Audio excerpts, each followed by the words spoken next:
All right, court is calling 2023 CR 1642, State of Texas. And here we go. The State of Texas versus Janelle Garza. What looks like a simple stolen car case is about to spiral into unexpected twists. Texas versus Janelle Garza. Can our parties approach and announce for the record for the state? Hank Wilkins for the state. Defense. Elizabeth Russell for Janelle Garza. Are you Janelle Garza? Yes, yeah. Counsel, you received all the discovery. Did you review it with your client? I did, Judge. Court will find that the state is in compliance with discovery. Ms. Garza, I'm showing you what's entitled Application for Deferred Adjudication or Community Supervision. Did you review that with your attorney? Did you understand it? Did you sign it? Yes, yeah. Showing you what's entitled True Bill of Indictment. Did you review that with your attorney? Did you understand it? Yes. Counsel, do you waive the reading of the indictment? We do, Judge. State, are you proceeding on the indictment as presented? Yes, Your Honor. All right. Ms. Garza, I'm showing you what's entitled Court Admonishments. Did you review that with your attorney? Did you understand it? Yes, yeah. And did you sign it in all the appropriate places? Yes, yeah. Do you understand you're charged with the offense of unauthorized use of a vehicle? That's a state jail felony. The range of punishment is anywhere from 180 days up to 2 years in the state jail facility and up to a $10,000 fine. Yes. The judge lays it out. This is a felony charge, up to 2 years behind bars and a $10,000 fine. Notice how calmly Janelle says yes, either nerves of steel or pure denial.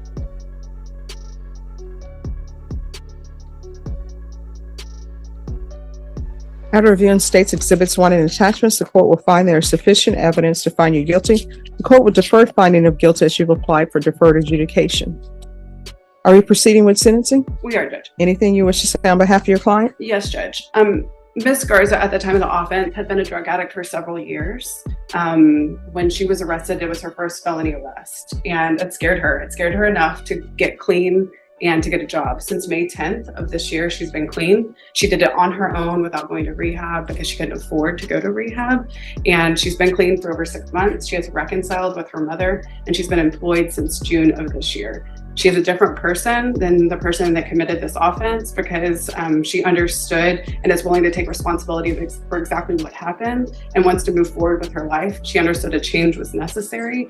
And I think the person that you see today is a different person than the person that committed this offense. So we would request that you place her on deferred adjudication because of that for the 2-year period and just follow the state's recommendation, Judge. And what did you do? No, with regards to this offense. What did I do? Yes. What do you mean? What did I do? I mean, you're here for an authorized use of a vehicle. So what did you do? I took someone's vehicle without their permission. All right, because the police report is saying at least. Plot twist. Suddenly, the police report brings in drugs, a bar encounter, and a stolen debit card. The judge isn't just reading, it feels like he's dropping receipts. And Janelle? She looks caught off guard. He's saying he was drugged after meeting a female at a bar. That's what you seem shocked. That's what's in the police report. Have you read it? I went over it. It's just, yes. I didn't read that exact part. Oh, yeah, it says he was drugged, but I understand. So was he drugged? No.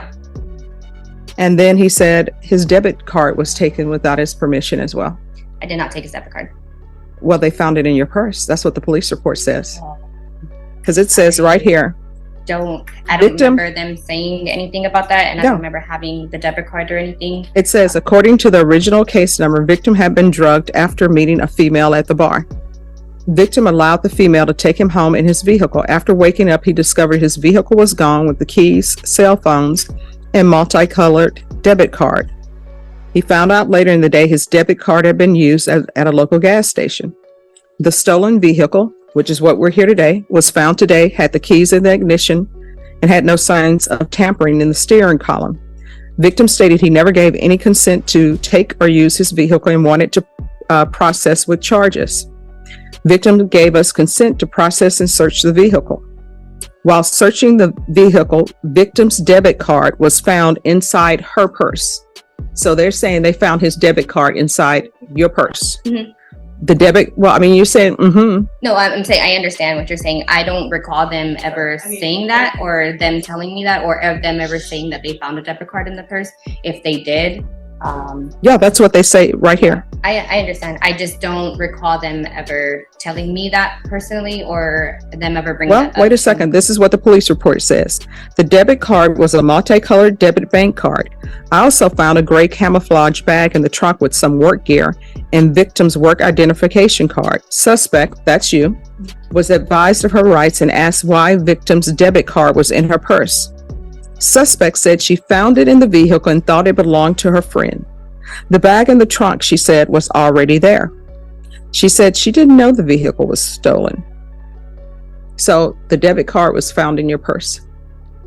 When you're drug tested today, what are the results going to be? I'll be clean. All right, so we'll do a drug test today, then I'll come back with sentencing. All right, are you all ready? Yes. All right, we're back on the record in 2023 CR 1642. State versus Janelle Garza.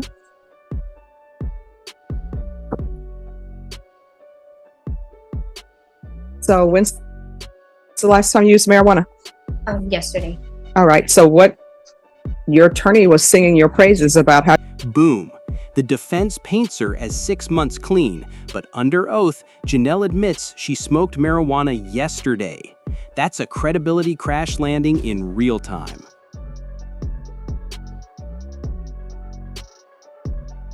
You've gotten your life together and you did it all on your own. So why are you using marijuana? Well, I guess I should say I got my life together. I used to use meth for 5 years. I'm sorry, what? I used to use meth and amphetamine for 5 years. That's what I've been clean for the last 6 months. But marijuana is illegal here in Texas. So why are you using marijuana? It just helps me with my anxiety. That's basically it. All right. But as a part of the program and taking responsibility, Yes, when ma'am. your attorney was singing your praises, talking about how you clean and sober, you Yes. know that sobriety does not mean that you're using marijuana. You should have stopped her and said, wait a minute, let me tell you something. But you didn't. You waited till you got caught. I mean, you did. that's your opinion, yes. And No, that's true. Let me ask you this. Did you interrupt your attorney and tell her, I'm not clean and sober because I'm using marijuana? That's yes or no. Did you tell her that? I told her that I was using marijuana, yes. I mean, when you were before the bench. No. But because I just feel like there's different types of sobriety. For me, the meth use was really bad.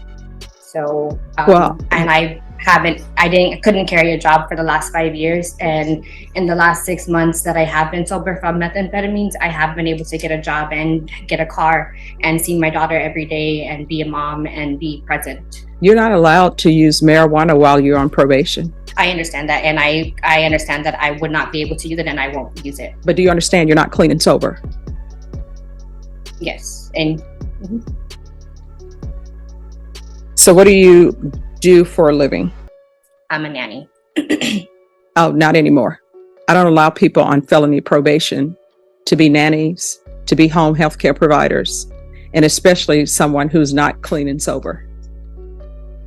And who are you a nanny to? Is this a relative or somebody? Yes. Sister, cousin, who is it? Aunt? All right. So that job is over with today. You understand? Yes. So how far did you go in school? I went all the way through high school. I graduated and I went through some trade school. I had my medical assistant. I went through medical assistant school. I finished that. And where are your children? Right now she's at school. And how old? Do you only have one I child? only have one. She's 14. And does she live with you? Yes. And my mom and my grandparents and my other family. When you say your mom, your grandparents, and other family, what is other family? My aunt, my other aunt. There's a whole bunch of us that live at my grandma's house.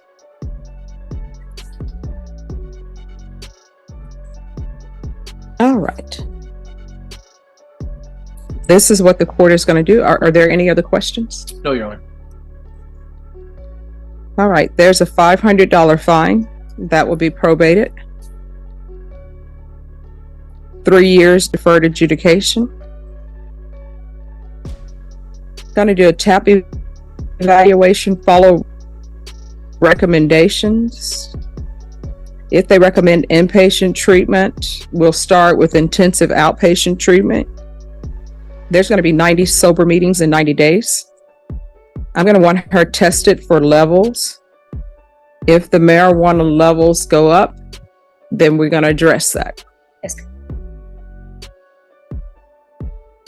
There is going to be the UA hotline.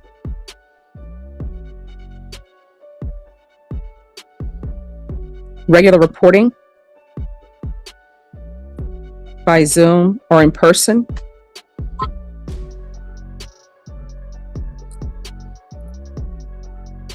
$100 hours of community. Here comes the sentence.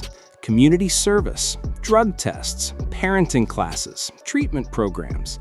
This isn't just punishment, it's a survival checklist. The question is, can Janelle keep up? Service restitution. Parenting classes. Once she completes parenting classes, 50 of those hours will be deemed to be satisfied. You're either going to get a higher level education, or either you're going to complete trade school or whatever you're going to do. That's going to be required, and once that's completed, then the remaining of the community service will be deemed to be satisfied. Proof of employment within 30 days. There's to be no employment as a home health care provider or with minors. There's to be no unsupervised contact with minors. Other than her daughter, accurate? No unsupervised contact with minors. With her. I'm sorry? I won't ever be unsupervised with her. I'm sorry, what? I won't ever be unsupervised with my daughter. All right, My mom always is there with her. thank you. And do you have any CPS history? There was a long time ago, but they were both closed and dropped. All right, and what was the CPS history concerning? Due to my meth use. Okay. I'm going to want field visits.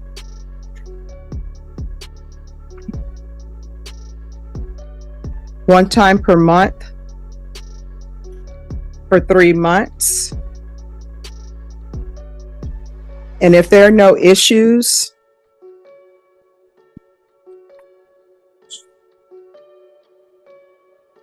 then it'll be one time every 4 months.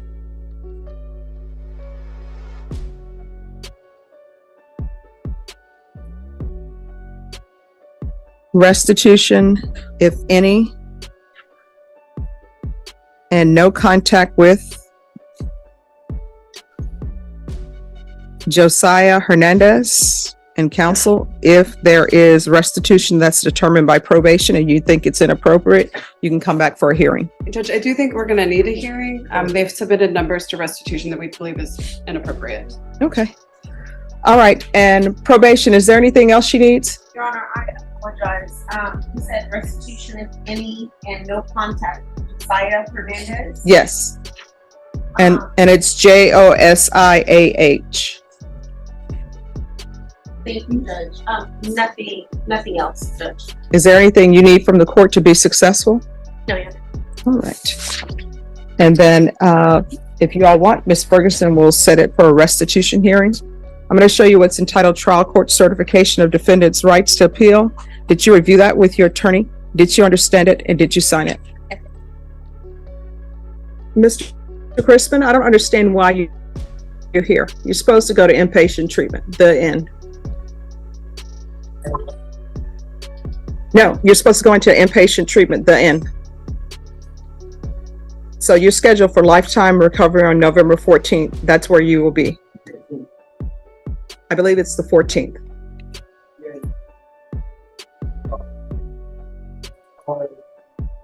Here's the thing. I don't know. I think you're here to talk to me because you don't want to go to inpatient treatment. Is that correct? No, my question is, do you want to go to inpatient treatment? Yes or no? All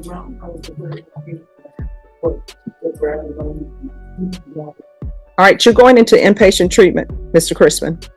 We've been dealing with your matter for months now. So you're scheduled for inpatient treatment. That's where you are headed. Going in? Oh, no, he's going to go on his own to lifetime recovery. Okay. Last time we spoke, you were still up in the air. Mr. Crispin, I want you to hear me carefully. All right. You are going into inpatient treatment at lifetime recovery. The end. Sure. Thank you. Why is there a double whammy on the same property? I'm sorry, what? Why is there a double whammy? There's not a double whammy. You never bring documents that are requested of you. No. Here's the first thing. One, you were supposed to bring documents of the military service to Veterans Treatment Court. They never received it. Yes. Okay. I went and told you on the SSI office. Do you have it? I didn't even receive it. I have a money. No. My question is, do you have your military records? I have to have an addendum with the U215 addendum because my social's off here and my birthday's off in the Social Security office. The only way they're gonna accept it is I had to get a birth certificate. That's why I get a birth certificate. Because I had to have my father be living in California or it'd take even longer. I have 30 to 60 days to get because that's what we spoke about. All right, so Mr. Crispin, this is what we're going to do. While, Mr. Crispin, this is what we're going to do. While we are waiting you to get those documents, you'll be in inpatient treatment at lifetime recovery. And then lifetime recovery will make sure you have ample opportunity to get whatever paperwork that you say you need. But this has been going on for a long time, Mr. Crispin, and it's been going on too long. So I was wondering, maybe some simple of the words. Like, Right now, I'm the book, and now the things, judge can actually order for you to go to the CMC to do that process. no, I'm gonna go and go like health insurance, and I always have with this part too as well. So whatever you say, I have to do. Okay. I'm just asking for the eligibility to talk to you because my only confusion is that we spoke about it, and then you gave me pressure on that for the 90 days. No, that was never addressed. For I example, gave forms for the 90 days. no, let me just tell you this. I had already put in place that you were supposed to do 90 meetings in 90 days. 90 meetings, time out. 90 meetings in 90 days is not taking the place of you not doing what the court has asked of you.